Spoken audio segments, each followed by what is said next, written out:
अपन हिंसा शब्द से ऐसे परिचित हैं, हिंसा माने किसी जीव को मारना। ये अपन को जब हिंसा शब्द बोला जाता है, जैसे अपन नमक माने खारापन, नींबू माने खट्टापन, चीनी मिठास, ऐसे अपन हिंसा शब्द से अपन को स्वद्रव्य ख्याल में नहीं आता कि मैं आत्मा हूँ और मेरी भी हिंसा होती है। अपने को हमेशा क्या ख्याल में आता है कि मैं आपसे कहूँ कि अरुण जी हिंसा नहीं करते, तो आपको लगेगा किसी जीव को नहीं मारते। लेकिन ये अंदर मोह राग द्वेष करते हैं, कसाय करते हैं, तो आप कसाय ही हिंसा है, एक ही बात है। अपन कसाय अलग समझते हैं और हिंसा अलग समझते हैं। इस शब्दों के फेर है ना, राग द्वेष कसाय, ये सब क्या है? इनका एक नाम क्या है? हिंसा। तो आत्मा में राग द्वेष मिथ्यात्व की उत्पत्ति होना, ये वास्तव में हिंसा है और ये अनंत दुख का कारण है। तो गुरुदेव ये समझा रहे थे कि मिथ्यात्व सबसे बड़ा पाप है। मिथ्यात्व, देखो अभी मिथ्यात्व सबसे बड़ा पाप है, ये लाइन, और मिथ्यात्व सबसे बड़ी हिंसा है, ये लाइन, फिर अंतर पड़ता है। मिथ्यात्व सबसे बड़ा पाप है ये तो सुन लेते हैं, लेकिन मिथ्यात्व सबसे बड़ी हिंसा है ये समझ में नहीं आता।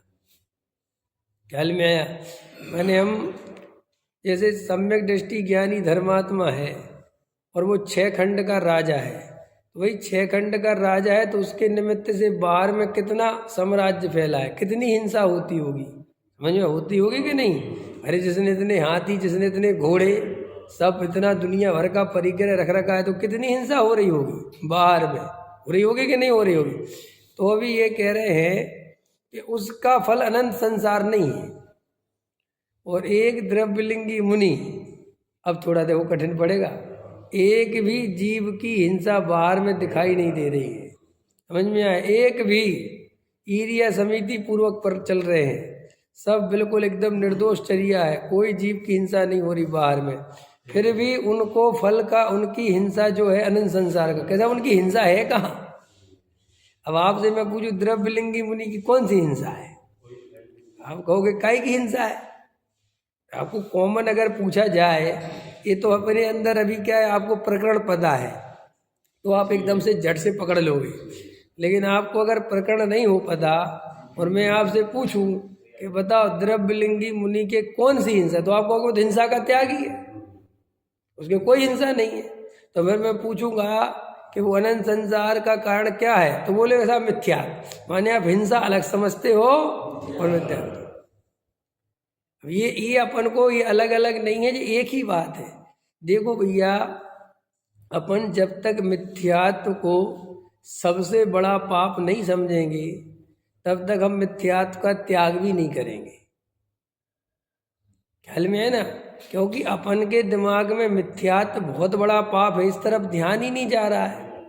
हमारे लिए आलू खाना बहुत बड़ा पाप लगता है, हमारे लिए मंदिर नहीं आना बहुत बड़ा पाप लगता है, अपन को झूठ बोलना पाप लगता है, किसी जीव के ऊपर पैर रख दे वो मर जाए तो ना जाने कितना बड़ा पाप लगता है। लगता है कि नहीं लगता है? तो वो पाप है कि नहीं? वो पाप है, इसमें कोई दो राय नहीं है। लेकिन उससे बड़ा पाप है हिंसा, मिथ्यात्व। उससे बड़ा पाप कौन सा है? मिथ्यात्व। उससे बड़ी हिंसा कौन सी है? मिथ्यात्व की।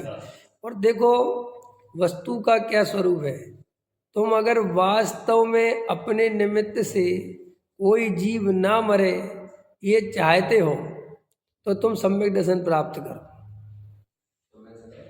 करो। क्यों? कि तुम ऐसे जीवों को बचाने जाओगे, बिना सम्यक दर्शन के एक भी नहीं बचा पाओगे। तुम्हें बाहर से तो लगेगा कि हमने बचा ली, जैसे मान के चलो यहाँ कोई मिथ्या दृष्टि जीव साधु बन जाए, ब्रह्मचारी बन जाए, त्यागी वृत्ति बन जाए, सब कुछ त्याग कर दे, तो भी त्याग होता है क्या? बोलो। और ऐसा नहीं नकली त्याग नहीं, बिल्कुल असली, बिल्कुल कोई अंदर में कोई उसके छल कपट नहीं है, वास्तव में छोड़ा हुआ है, तो भी त्याग होता है। पूछो क्यों? अभी यही मर के देवगति में जाएगा तो वहाँ पंच इंद्रिय के विषय भोगों से सिमट जाएगा, तो त्याग कहाँ हुआ? बड़े पंडित जी साहब समझाते थे कि मिथ्या दृष्टि का त्याग विषय भोगों के लिए है। क्या? मिथ्या दृष्टि का त्याग विषय भोगों के लिए है। यहाँ कसाय को रोक के रखता है, यहाँ त्याग करके रखता है, और जैसे ही वो स्वर्ग में जाता है तो वहाँ झपट्टे मारता है। तो आज हम थोड़ी बहुत अगर जो अहिंसा का पालन कर भी लेंगे और सम्यक दर्शन की प्राप्ति नहीं करेंगे तो कालांतर में हम कौन कौन सी पर्यायों में जाएंगे। तो आप शेर भी बनोगे, फिर आप खुद ही हिरण को खाओगे। अभी तो तुम एक चींटी को बचा रहे हो और बाद में क्या करोगे? हिरण खा जाओगे।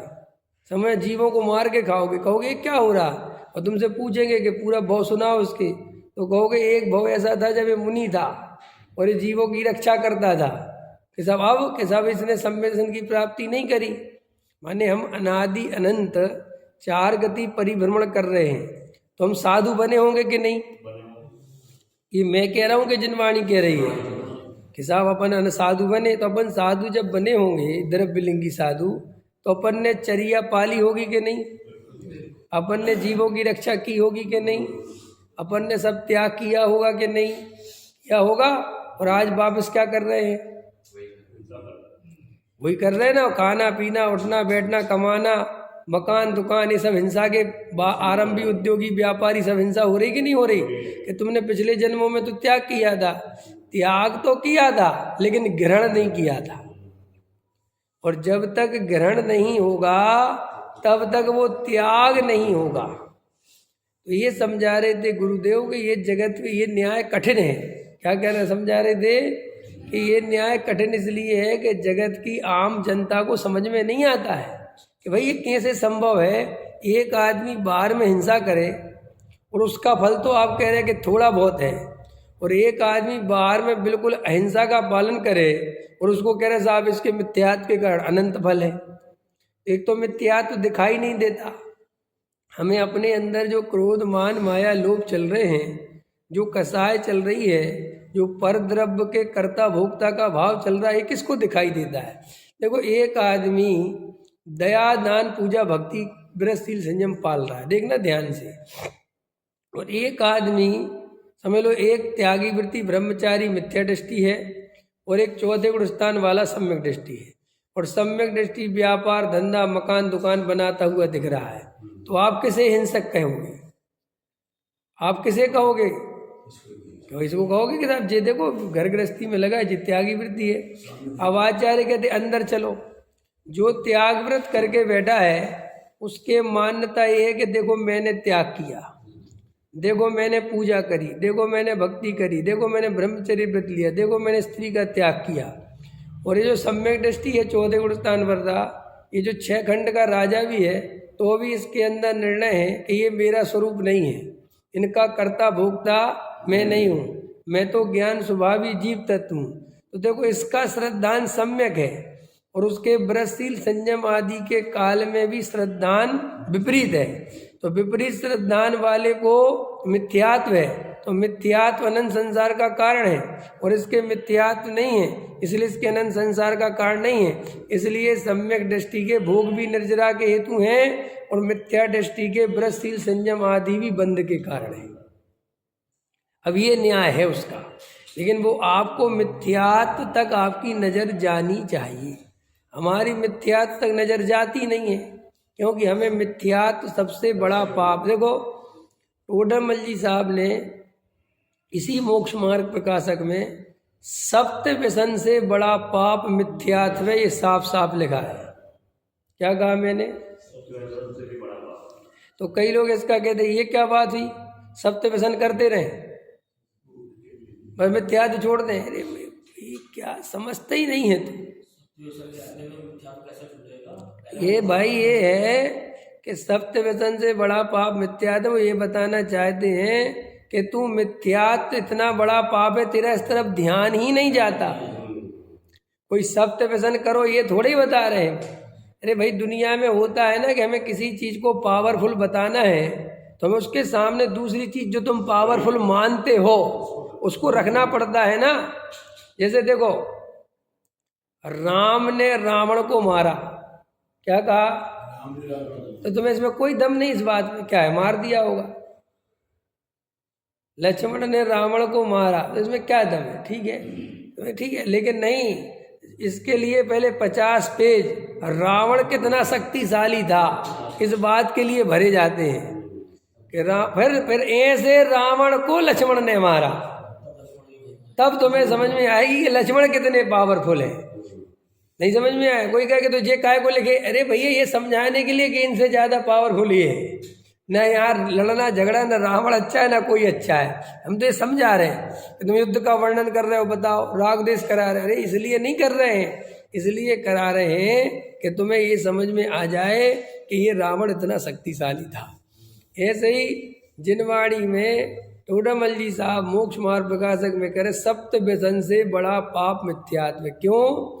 इसलिए कह रहे हैं कि इस जीव को मिथ्यात्व पाप नहीं लगता जो असली जड़ है संसार की।